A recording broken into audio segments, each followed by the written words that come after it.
اعوذ باللہ من الشیطان الرجیم بسم اللہ الرحمن الرحیم اللہم صلی علی محمد وعلی محمد۔ حضرت امام جعفر صادق علیہ السلام نے فرمایا، 13 رجب کی شب اللہ تعالیٰ 70,000 فرشتوں کو زمین کی طرف بھیجتا ہے اور یہ حکم دیتا ہے، جو بھی اس رات اپنے ہاتھوں کو بلند کر کے 27 مرتبہ نعت علی پڑھ کر جو بھی دعا مانگے اس کی وہ دعا فوراً قبول کی جائے۔ اے شخص، 13 رجب کی رات نعت علی پڑھ کر اللہ کو محمد و آل محمد کا واسطہ دے کر مانگی ہوئی دعا اللہ کبھی رد نہیں کرتا،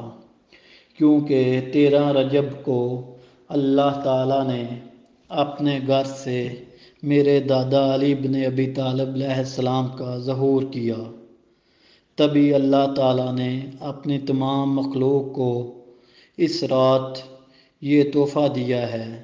جو بھی 13 رجب کی رات مغرب کی نماز کے بعد 27 مرتبہ نعت علی پڑھ کر مجھ سے جو بھی مانگے گا، میں بغیر کسی حساب سے وہ اسے فوراً عطا کر دوں گا۔ اللہم صلی علی محمد وعلی محمد۔